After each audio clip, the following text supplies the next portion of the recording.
இப்போது புதிய அறிமுகம் ஆச்சி ஹோட்டல் சாம்பார் 50 கிராம் ரூபாய் 20 மட்டுமே. மணப்பெண்ணின் பிரத்யேகமான திருமணம் Vivaha the Chennai silks. GT Holidays, South India's #1 travel brand.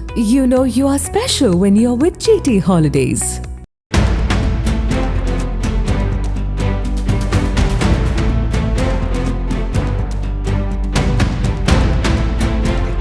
எம்ஜிஆரின் உண்மை தொண்டன், ஜெயலலிதாவின் நம்பிக்கைக்குரிய தளபதி, 3 முறை தமிழக முதல்வர் என்று பல பெருமைகளுக்கு சொந்தக்காரரான ஓ பன்னீர்செல்வத்தின் அரசியல் வாழ்க்கை அடுத்தடுத்து திருப்புமுனை நிறைந்ததாகவே இருந்திருக்கிறது. இத்தகைய சூழலில் ஜெயலலிதாவின் பரம எதிரியான திமுகவை அனுதினமும் விமர்சித்து வந்த ஓ பன்னீர்செல்வம் இன்று திமுகவுடன் இணைந்திருப்பது அதிமுகவினரை மட்டுமல்ல, திமுகவினரையும் கூட சற்று அதிர்ச்சியில் ஆழ்த்தியுள்ளது. யார் இந்த ஓபிஎஸ்? தமிழக அரசியலில் நீண்ட காலமாக முக்கிய பங்கு வகித்து வந்த ஓ பன்னீர்செல்வம் தேனி மாவட்டம் பெரியகுளம் அருகே தென்கரை கிராமத்தில் பிறந்தவர். தீவிர எம்ஜிஆர் ரசிகரான இவர் 1972ஆம் ஆண்டு திமுகவிலிருந்து எம்ஜிஆர் பிரிந்து அதிமுகவை தொடங்கிய போதே அதில் இணைந்தார். அதன் பிறகு பெரியகுளம் நகர 18வது வார்டு கழக மேலமைப்பு பிரதிநிதி, பெரியகுளம் நகர எம்ஜிஆர் இளைஞரணி துணை செயலாளர் உள்ளிட்ட பதவிகளை வகித்து வந்தார். எம்ஜிஆர் மறைவுக்கு பிறகு அதிமுக ஜானகி அணி, ஜெயலலிதா அணி இரண்டாக பிரிந்தபோது ஓபிஎஸ் ஜானகி அணியில் இடம்பெற்றிருந்தார். பின்னர் இரு அணிகளும் ஒன்றிணைந்த பிறகு ஓபிஎஸ்க்கு அதிமுகவின் பெரியகுளம் நகர கழக செயலாளர் பதவி வழங்கப்பட்டது. ஆட்சி பொறுப்பேற்ற சில மாதங்களிலேயே அப்போதைய முதல்வரான ஜெயலலிதா டிஸ்ப்ரொபோர்ஷனேட் அசஸ் வழக்கில் சிறை செல்ல நேர்ந்தது.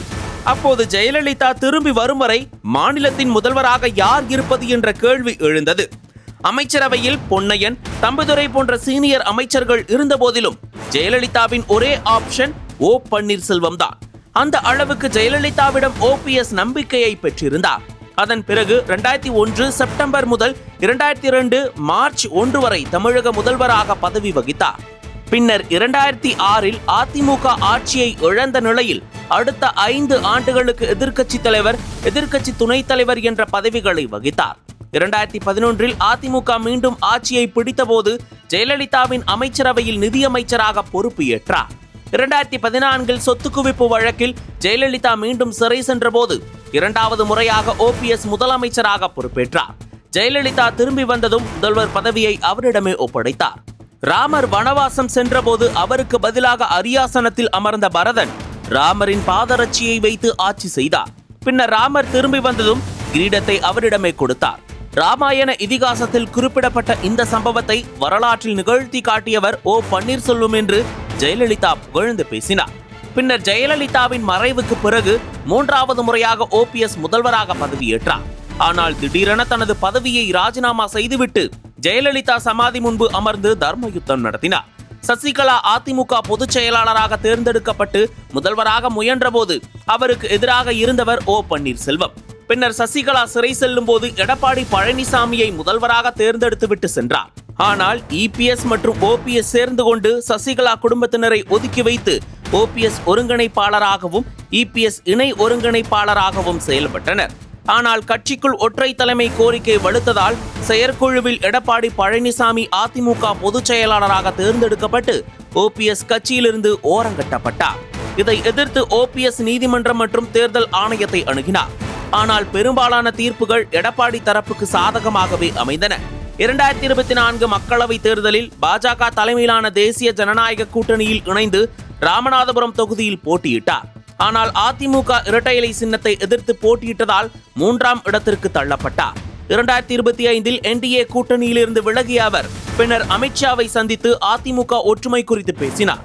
ஆனால் டிடிவி தினகரனை கூட என்டிஏ கூட்டணிக்குள் நுழைய அனுமதித்த எடப்பாடி பழனிசாமி ஓபிஎஸ்க்கு இடமே இல்லை என்று திட்டவட்டமாக கூறிவிட்டார். அதனால் பாஜகவும் பன்னீர்செல்வத்தை கைவிட்டது. போக்கிடம் தெரியாமல் தவித்து வந்த ஓ பன்னீர்செல்வத்தை அறிவாலயம் தன் பக்கம் இழுத்துள்ளது. விஜயின் வருகையால் வேறுபட்டு இருக்கும் தமிழக அரசியல் களத்தில் புது புது வியூகங்களை வகுத்து ஸ்டாலின் நாளுக்கு நாள் காய் நகர்த்தி வருகிறார். அந்த வகையில் 3 முறை முதல்வர், எதிர்க்கட்சி தலைவர், ஜெயலலிதாவின் நம்பிக்கைக்குரிய தளபதி என்று பல முகங்களுக்கு சொந்தக்காரரான ஓபிஎஸ்க்கு ஸ்டாலின் அடைக்கலம் கொடுத்திருக்கிறார். இதன் மூலம் தென் மாவட்டங்களில் திமுகவிற்கு மேலும் பலம் சேர்ந்திருக்கிறது. விஜயின் வருகையால் அதிமுகவின் வாக்கு சதவீதம் அடிவாங்கும் என்று கூறப்பட்ட நிலையில் தற்போது ஓபிஎஸ்ஸின் முடிவால் மேலும் வாக்கு சதவீதம் குறையும் என்று எதிர்பார்க்கப்படுகிறது. இதனால் எடப்பாடியும் பாஜகவும் கடும் அதிர்ச்சியில் இருப்பதாக தெரிகிறது. இது ஒரு பக்கம் எடப்பாடிக்கு கவலையாக இருந்தாலும் மறுபக்கம் இனி ஓபிஎஸ்ஸுக்கு குடைச்சல் இல்லை. இனி நான் தான் அதிமுகவின் ராஜா என்று மனம் மகிழ்வுடனும் இருக்கின்றாராம். அது எப்படியோ ஒரு வழியாக இன்றுடன் ஓபிஎஸ்ஸின் தர்ம யுத்தம் முடிவுக்கு வந்துவிட்டது. மகிழ்ச்சியோடு என்னை இணைத்துக் கொண்டிருக்கிறேன். என்னை இணைத்துக் கொண்டிருக்கின்ற திராவிட முன்னேற்ற கழகத்தினுடைய தலைவர் மாண்புமிகு தமிழ்நாடு முதலமைச்சர் தளபதி அவர்களுக்கு என்னுடைய முதல் நன்றியும் வணக்கத்தையும் இந்த நல்ல நேரத்திலே தெரிவித்துக் கொள்ள கடமைப்பட்டிருக்கிறேன். இன்றைக்கு அரசியலில்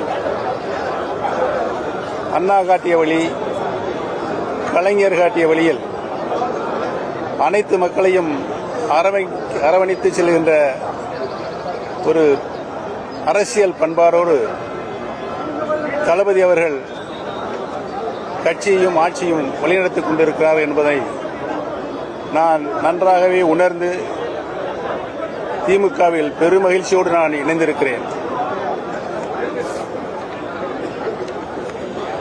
அரசியலில் இன்றைக்கு ஒரு சர்வாதிகாரியாக ஆணவ போக்கோடு நடந்து கொள்கின்ற எடப்பாடி எந்த காலத்திலும் இனி அரசியலில் வெற்றி பெற முடியாத ஒரு சூழ்நிலையை அதிமுகவுக்கு உருவாக்கியிருக்கிறார்.